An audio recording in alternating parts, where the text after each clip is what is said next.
क्या हो अगर हमारा सफर ब्रह्मांड की सबसे रहस्यमयी, सबसे अजीब जगह पर जाकर खत्म हो? आज हम भौतिकी की सीमाओं को छूने वाले इसी सवाल की गहराइयों में उतरेंगे। सोचिए, एक ऐसा सफर जो सिर्फ कल्पना में ही हो सकता है। ये एक ऐसा सवाल है जो हमें सीधे स्पेस, टाइम और असलियत की बुनियाद तक ले जाता है। देखिए, इस सफर को समझना इतना आसान नहीं है। ये कोई सीधी साधी खगोलीय घटना नहीं, बल्कि वैज्ञानिकों के लिए भी एक गणितीय पहेली है। जब आप वहां पहुंचते हैं तो फिजिक्स के सारे नियम टूट जाते हैं और सामना होता है सीधे स्पेस और टाइम के ताने बाने से। मतलब आप असलियत को उसके सबसे बुनियादी रूप में देख रहे होते हैं। और फिर आता है ये बड़ा ही अजीब सा शब्द, स्पैगेटिफिकेशन। सुनने में जितना अजीब है ना, इसका मतलब उससे कहीं ज्यादा भयानक है। पर ये क्या है, ये समझने से पहले हमें ये जानना होगा कि आखिर हम जा कहाँ रहे हैं। तो मिशन ब्रीफिंग शुरू करते हैं। हमारी मंजिल है एक ब्लैक होल। पर सवाल ये है कि ये आखिर है क्या चीज? अच्छा जरा सोचिए, अगर हम अपने सूरज को लें और उसे इतना दबाएं, इतना निचोड़ें कि वो सिर्फ 3 किलोमीटर के दायरे में सिमट जाए, तो नतीजा क्या होगा? एक ब्लैक होल, ग्रेविटी का एक ऐसा गहरा कुआं जहां से रोशनी तक वापस नहीं आ सकती। 40 क्विंटिलियन, यानी 40 के आगे 18 जीरो। वैज्ञानिकों का अंदाजा है कि हमारे ब्रह्मांड में करीब करीब इतने ब्लैक होल्स हैं। और जानते हैं, इनमें से एक तो हमारे बिल्कुल पड़ोस में है, हमारी अपनी मिल्की वे गैलेक्सी के बीचों बीच बैठा supermassive black hole Sagittarius A star. तो सवाल ये उठता है कि अगर ये इतने काले हैं कि इनसे रोशनी भी नहीं निकल सकती, तो हमें दिखते कैसे हैं? असल में हम ब्लैक होल को नहीं देखते, हम देखते हैं उस धूल और गैस को जो उसके चारों तरफ घूम रही होती है। ये इतनी गर्म हो जाती है कि चमकने लगती है, और इसी चमक से हमें पता चलता है कि वहां एक ब्लैक होल मौजूद है। अब जरा इनके साइज का अंदाजा लगाइए। J1650 नाम का एक ब्लैक होल है, साइज में सिर्फ मैनहट्टन शहर जितना। लेकिन जानते हैं इसमें वजन कितना है? हमारे 3.8 सूरज के बराबर। सोचिए, इतनी छोटी सी जगह में इतना ज्यादा मास। पर यह तो कुछ भी नहीं। अब मिलिए M87 ब्लैक होल से। ये वही है जिसकी पहली तस्वीर 2019 में ली गई थी। इसका वजन है 5.4 अरब सूरज के बराबर, और ये इतना विशाल है कि हमारा पूरा का पूरा सोलर सिस्टम इसमें 4 बार फिट हो सकता है। और अगर आपको लगा कि ये बड़ा है, तो रुकिए। टॉन 618, इसका वजन है 86 अरब सूरज के बराबर। ये अब तक खोजे गए सबसे बड़े ब्लैक होल्स में से एक है। ये नंबर सुनकर ये एहसास होता है कि हम ब्रह्मांड में कितने छोटे हैं। अब हमारे सफर का वो हिस्सा शुरू होता है जहां असलियत 2 हिस्सों में बढ़ जाती है। एक ही घटना, लेकिन उसे देखने के 2 अलग अलग नजरिए, 2 अलग अलग सच। यहां आइंस्टाइन की थ्योरी ऑफ रिलेटिविटी अपना कमाल दिखाती है। ब्लैक होल की जबरदस्त ग्रेविटी टाइम को ही धीमा कर देती है। तो अगर कोई हमें दूर से देख रहा हो तो उसे लगेगा कि हम धीरे धीरे धीमे हो रहे हैं, फिर लाल होकर उस किनारे पर हमेशा के लिए जम गए हैं।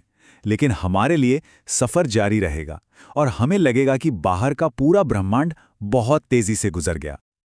और अब हम उस दहलीज को पार करने वाले हैं, वो पॉइंट जहां से वापसी का कोई भी रास्ता नहीं है। इसे कहते हैं इवेंट होराइजन। इसके अंदर फिजिक्स और भी ज्यादा अजीब हो जाती है। इसे ऐसे समझिए, मान लीजिए आप एक नदी में तैर रही एक मछली हैं। अगर नदी का बहाव आपकी तैरने की रफ्तार से तेज हो जाए तो आप चाहकर भी बाहर नहीं निकल सकते। इवेंट होराइजन पर स्पेस खुद एक नदी की तरह लाइट की स्पीड से भी तेज अंदर की तरफ बहता है। बचना नामुमकिन है। और बस यहीं से शुरू होती है वो भयानक प्रक्रिया, स्पैगेटिफिकेशन। ग्रेविटी का खिंचाव पैरों पर सिर के मुकाबले कहीं ज्यादा होता है। इसकी वजह से शरीर किसी नूडल या स्पैगेटी की तरह खिंचने लगता है। ये खिंचाव बढ़ता जाता है, जब तक कि शरीर एटम्स में नहीं टूट जाता, और फिर वो एटम्स भी अपने सबसे छोटे कणों में बिखर जाते हैं। और यहां एक बहुत ही हैरान कर देने वाली बात सामने आती है। ब्लैक होल के केंद्र में जो सिंगुलैरिटी है, वो कोई जगह नहीं है, वो भविष्य में एक पल है, वो टाइम का अंत है। इवेंट होराइजन पार करने के बाद सिंगुलैरिटी से बचना उतना ही नामुमकिन है जितना आने वाले कल से बचना। वो आपका तयशुदा भविष्य बन जाता है। लगता है कि सफर यहां खत्म हो गया है ना? लेकिन असल में यहीं से मॉडर्न फिजिक्स की सबसे बड़ी पहेली, सबसे बड़ा सवाल शुरू होता है। एक ऐसा विरोधाभास जिसे कहते हैं इन्फॉर्मेशन पैराडॉक्स। तो देखिए, एक तरफ है आइंस्टीन की थ्योरी जो कहती है कि ब्लैक होल में जो कुछ भी गया वो हमेशा के लिए गया, वो जानकारी नष्ट हो गई। लेकिन दूसरी तरफ है क्वांटम मैकेनिक्स, जिसमें स्टीफन हॉकिंग ने बताया कि ब्लैक होल धीरे धीरे रेडिएशन छोड़कर भाप बन जाते हैं।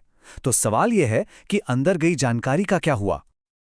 स्टीफन हॉकिंग का यह छोटा सा वाक्य एक क्रांति जैसा था। इसका मतलब था कि ब्लैक होल पूरी तरह से काले नहीं हैं। वो धीरे धीरे ऊर्जा खोते हैं, लीक करते हैं और अरबों खरबों साल बाद आखिरकार खत्म हो जाते हैं। वो हमेशा के लिए नहीं रहते।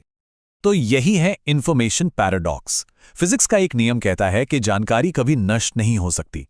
दूसरा नियम कहता है कि ब्लैक होल में गई जानकारी बाहर नहीं आ सकती।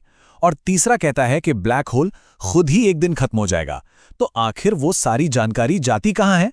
ये सवाल दशकों से फिजिसिस्ट के लिए सिरदर्द बना हुआ है। तो ठीक है, ये सब बहुत दिलचस्प है, पर इस काल्पनिक सफर का हमारी असल जिंदगी से क्या लेना देना? हम ब्लैक होल्स को क्यों समझना चाहते हैं? ये हमारी असलियत के बारे में क्या राज खोलते हैं? ये कनेक्शन सच में दिमाग घुमा देता है। एक तरफ हम अरबों साल पहले मर चुके तारों का अध्ययन कर रहे हैं और दूसरी तरफ हमें क्वांटम कंप्यूटर्स जैसी भविष्य की टेक्नोलॉजी को समझने में मदद मिल रही है। ब्लैक होल सिर्फ अंतरिक्ष की कोई चीज नहीं, बल्कि वो असलियत के कोड को समझने की एक चाबी है। तो अंत में यही सवाल बचता है। विज्ञान का हर जवाब अपने साथ कई नए और ज्यादा गहरे सवाल लेकर आता है। ब्लैक होल्स हमें यही दिखाते हैं कि ये ब्रह्मांड हमारी कल्पना से कहीं ज्यादा अजीब, ज्यादा रहस्यमयी और ज्यादा अद्भुत है। और यही बात हमें हमेशा कुछ नया खोजने के लिए प्रेरित करती है।